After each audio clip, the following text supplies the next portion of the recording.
Hey, loves. I don't know if you can hear those flipping dogs. Oh man, they drive me crazy. It's we're like moonlighting in my car. The sun, I don't think that helps. Oh well, you're gonna deal with this darkness. It's crazy how quick it goes, in the wintertime. But we're almost at the solstice, and then the days will start getting a little bit longer. How you doing? I hope you're all well. I got out of work a little bit ago, and I'm literally just sitting in my car, just letting the day go. Let me see if this light helps. Maybe. I look like a UFO is coming for me. Beam me up, Scotty. I'm flipping ready. It's nuts here. I was thinking, and I'm not saying this in a judgmental way. I'm really not. I was thinking about a couple things today in terms of relational dynamics and dating. A lot of people, I don't have a lot of friends on Facebook anymore. When my account got hacked, it really pissed me off for many reasons. And I was off Facebook. That's like the third time in my life that I was off of Facebook for a pretty long stint. So I'm super selective with who I become friends with. And some people I regret becoming friends with. I'm gonna have to clean house soon. I know that sounds terrible, but I'm just being honest. And yeah, I don't want to rack up a friend status on Facebook. I could give a flying fig. But the little bit of people that I am connected with, I guess like 'tis the season in the winter, people want to cozy up, and I feel like the dating scene increases. In the summer, I feel like way more occupied with other things. And so a lot of people have been announcing like, I'm in a relationship, and I always kind of wonder, I guess that's like, I don't know if it's nosiness or just being curious of like, how long have they known each other for to like be announcing this? Because I feel like getting to know someone on the down low and it being kind of a secret, but a healthy secret, because we all know situations where people are dating on the down low and it's a secret because there's a lot of things that are probably unethical. I mean, I could speak to that. I know quite a few people who are married and fucking around, which I'm not a fan of, but you do you. So yeah, I always find it interesting. I always get curious. I feel like there's so many things that are out in the open these days, right? And such little that is sacred. And just getting to know someone in a quieter, more intimate way, I think is so helpful, because building that foundation is really vital. And doing that among all the ruckus and outside interference or, musings from the peanut gallery can really affect that foundation.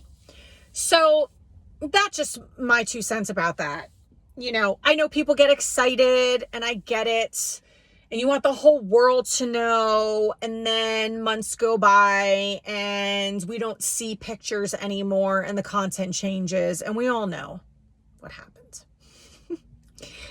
I don't even have a relationship status on Facebook. I have seen some wild statuses. I guess there's a way you could like create your own.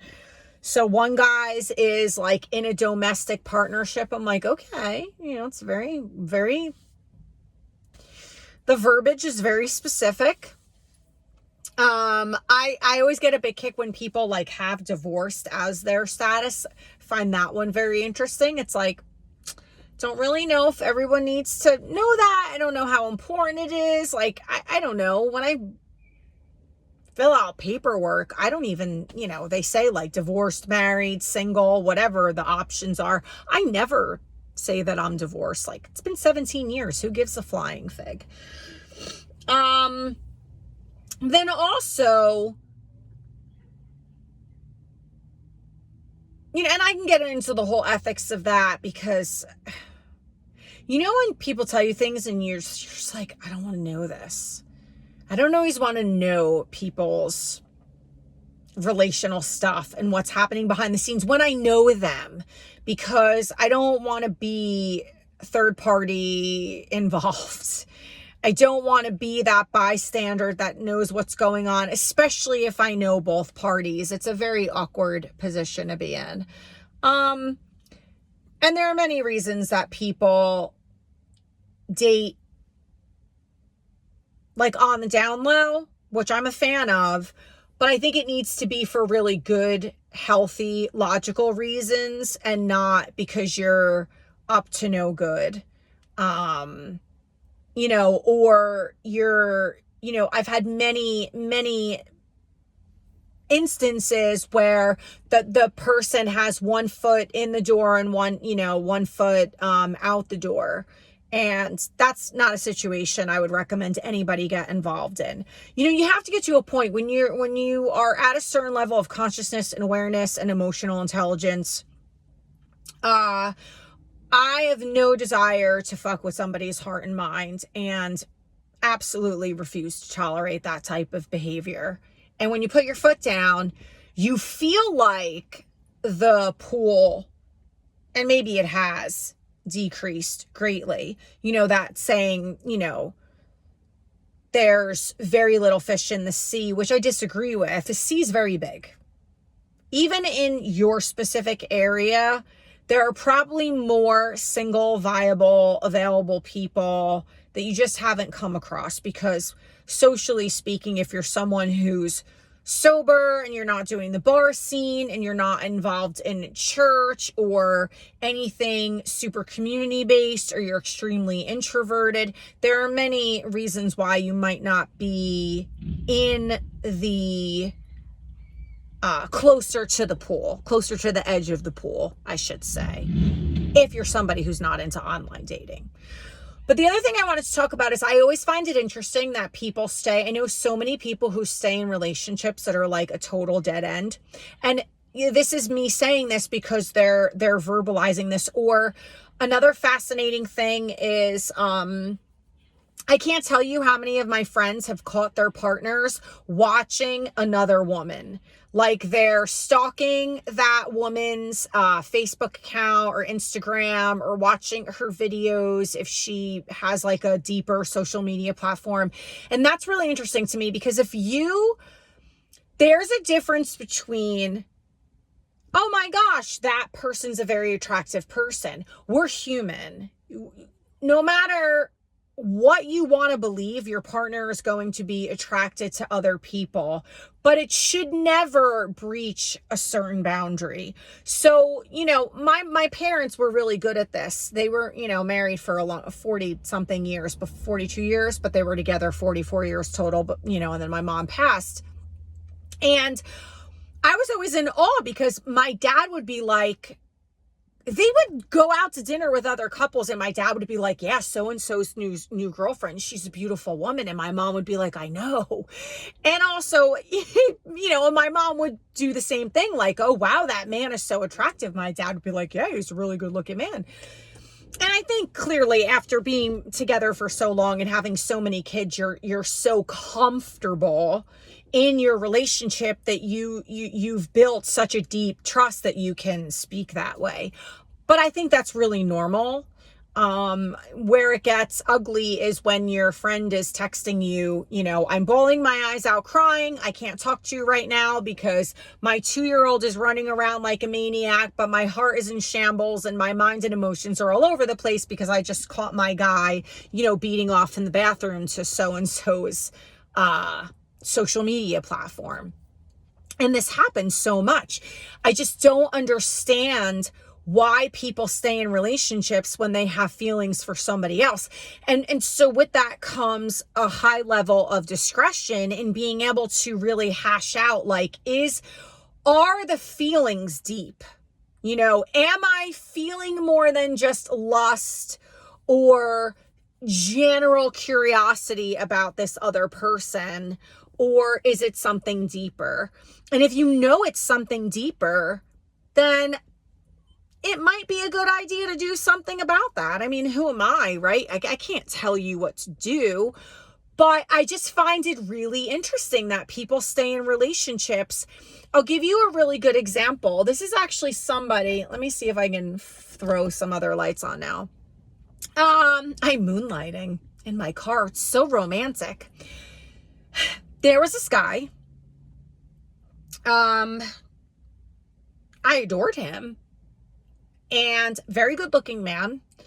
And we just got along really well. We were able to be like really playful with each other, but he was married, and I became really good friends with his wife, and his wife wanted to lose weight. And so she was always picking my brain, and we would go for walks. He, was in law enforcement, and I was in a lot of legal battles with my ex-husband at that time, and I was constantly picking his brain because I didn't have a lot of resources. I didn't have a lot of support, and I basically represented myself outside of the first one and done, going in and you're divorced. So he was for me a protector because I didn't have a lot of, I didn't feel safe. And I was in a battle with somebody who made me feel very unsafe. And I had grown adults, family members making me feel unsupported and unsafe. So it was very difficult. So I really looked to this man for safety, and he gave me that, but it was extremely neutral, and nothing ever happened. And I didn't even think of him in that way. I mean, I noticed him as an attractive man, but I loved his wife, and I don't know what happened because I wasn't in their home. I never flirted with this man. I never felt like he flirted with me. I can be very naive when a man is interested in me, but there are men who've let me know, and it just really wasn't like that. And then all of a sudden, she just didn't want to be my friend anymore. And it was very abrupt and quick. I felt like it came out of nowhere. I was super blindsided, and her husband, this guy, came out of the house and was like, she doesn't want to see you. She doesn't want to talk to you.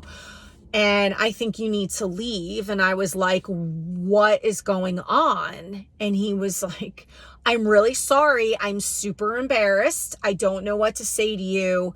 He said, I think my wife is jealous of you, and there's nothing you could do to make this better, and you just need to go. So I got back in my car and I drove away, because we were neighbors too, which, like around the corner neighbors.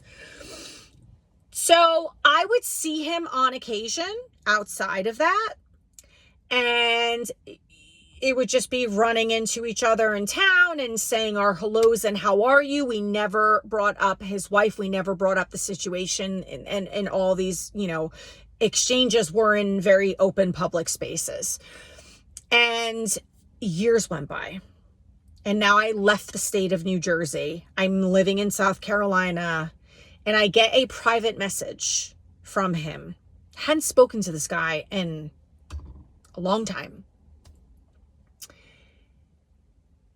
And it's like a message this big that, guys typically don't write like that.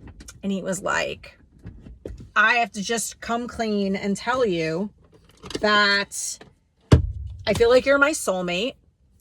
I'm in love with you. I have never felt this way about anybody. I don't know what to do. This guy's been with his wife a long time, like since they were young, and they have kids. And I dream about you all the time. And I don't know what this means, and I don't know what to do with all of this. And I sent him a video of a man who was married to his wife forever. This man was like an elder. And he talked about the interview of him was about like how to make a marriage work, how to like healthy conflict resolution, what are your secrets, and like traps to avoid. And one of them was infidelity. And I sent him the article and I said, may I suggest you read this? I'm extremely flattered. I had no idea.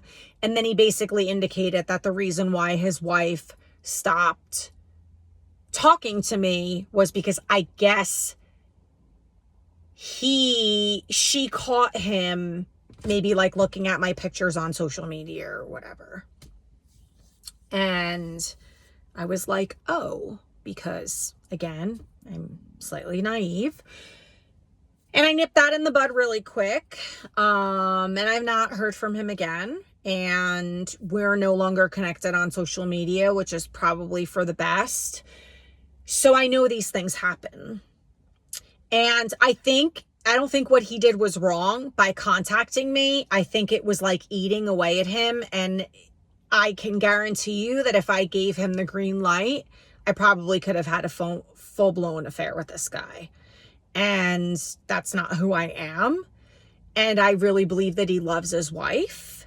And his feelings for me might have been valid, but there was no way a marriage was going to be broken up for that, you know?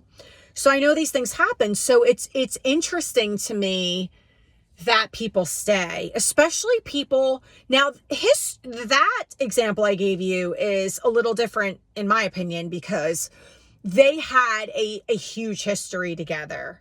I mean, why would I ever want to get involved with a family hating me because I'm the other woman and his kids never wanting anything to do with me? I want connection. I want to be a part of somebody's world. I want to be a part of their family and their life. I mean, that's ideally what I'm looking for. So I couldn't fathom having everything so strained and broken up. And, you know, I don't ever want to shoulder that responsibility.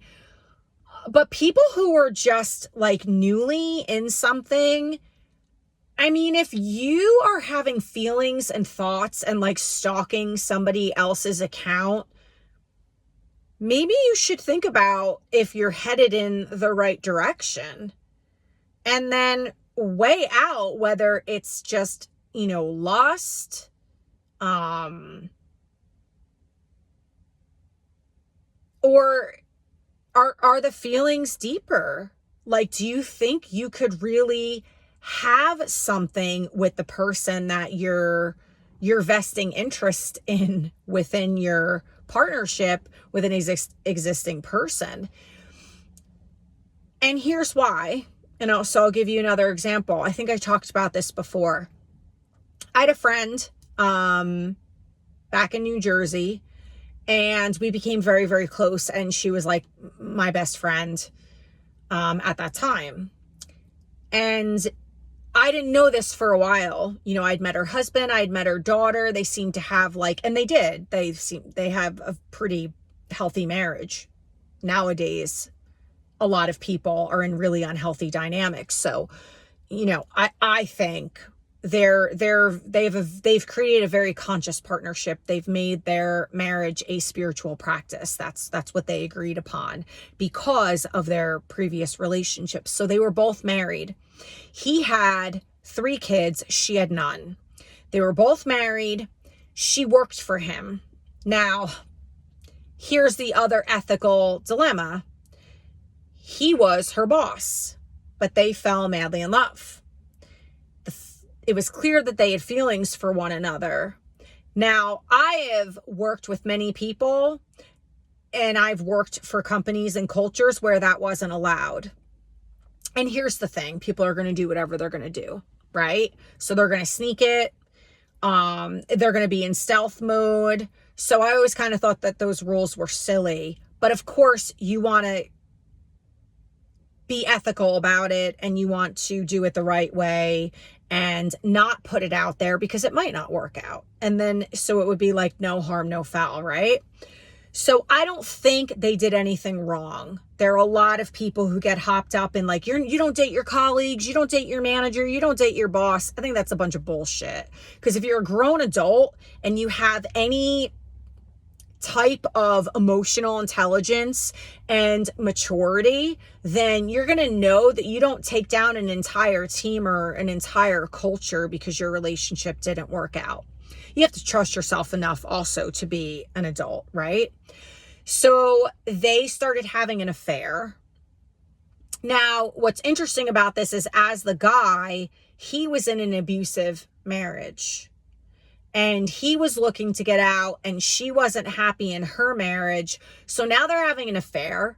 They know it's not right. They know it's not ethical. It's eating away at them. But they really felt like this is it. Like I have met my match. And so they did the right thing. And they both went home. They agreed on the day that they were going to do it on the same day. And they told their partners and they ended up getting divorced. And they've been married ever since. So the whole idea of that not working out, or they're going to go, oh, well, they cheated together and, how can you trust that? And they're going to go and they're going to cheat on each other. Well, it's been like almost 20 years. They had a daughter together. They've never cheated on each other. They have a pretty good marriage. He's also like 15 years older than her. So sometimes you have to throw the rules out the window because it's not a one size fits all.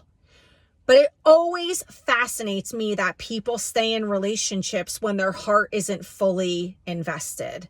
Life is too fucking short. It's too short.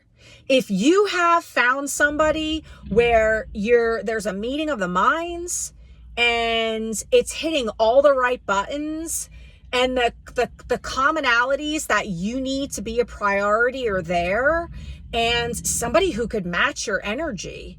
I mean, it is so hard to find the quote unquote unicorn or the person that comes close to your standards and your hopes and wishes and dreams for you to be in a partnership with somebody, that I find it fascinating that people stay in relationships well past the expiration date, or they're completely invested in a way in, stalking or pursuing somebody energetically through the airwaves, but doing nothing about it. This is, this might ruffle some feathers. It might trigger some people. I'm not saying go cheat on your partner. Not at all. Not at all.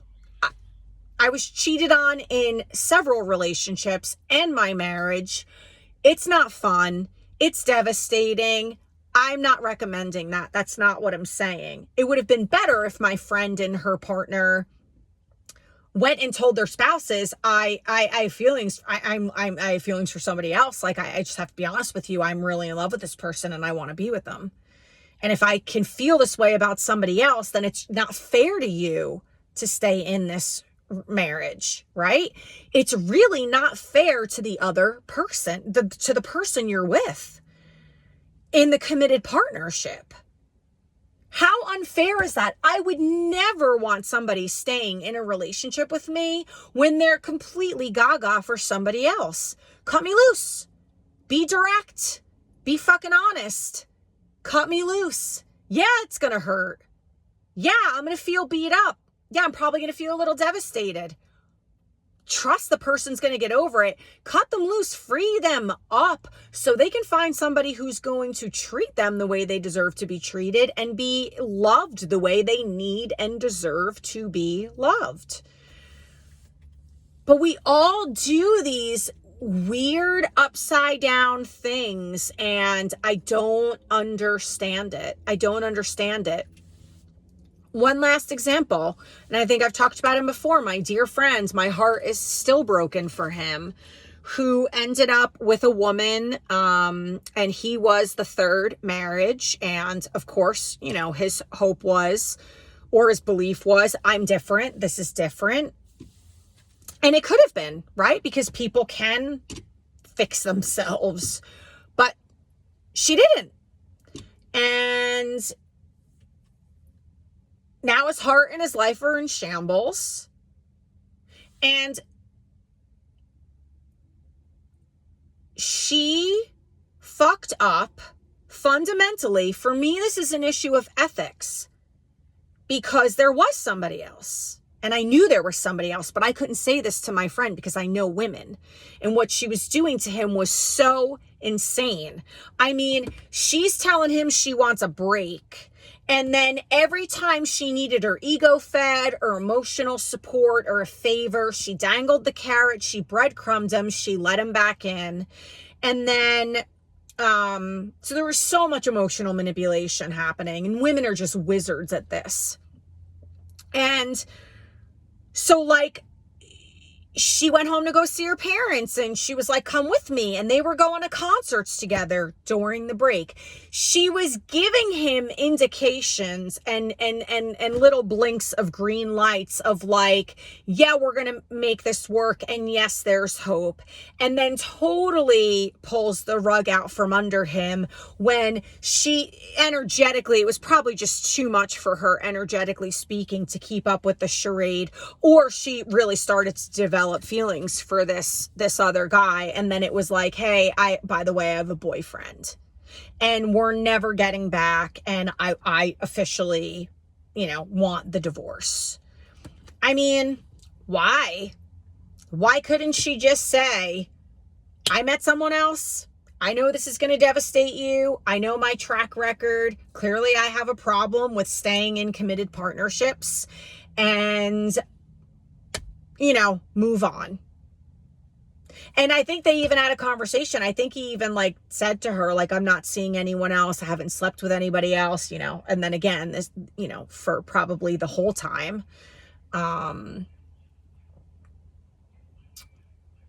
It is so much better ethically and morally, energetically, spiritually, psychologically, mentally, emotionally, to cut somebody loose. Give them the opportunity to find the love, the nourishment, and the nurturance that they deserve, and then go about your life. And I really hope that I'm driving that point home, that breadcrumbing somebody, dragging them through the mud, thinking you're doing them a favor by that slow trickle out of their life or the mixed signals, clarity and being concise and being extremely direct, regardless of how the person is going to receive that information, is by far the best thing that you can do. And this could be as, in a work situation, in a friendship, and especially in intimate partnerships, because life is too fucking short, and screwing around with people's emotions is not okay. And there is too much of that fuckery currently in the dating world, and it's not okay. It's really leaving people in shambles. And we are here to raise consciousness, right? Heal our wounds so we can help. So that's contagious, and we can help uplift other people. But if you're moving through life in these super hurtful, unethical ways, all you're doing is contributing to the mess that's already all around us. So please choose kindness. Please choose compassion. Please choose empathy. Please choose to take the higher moral ground and stop wasting people's time. And be honest. Because I love you to pieces.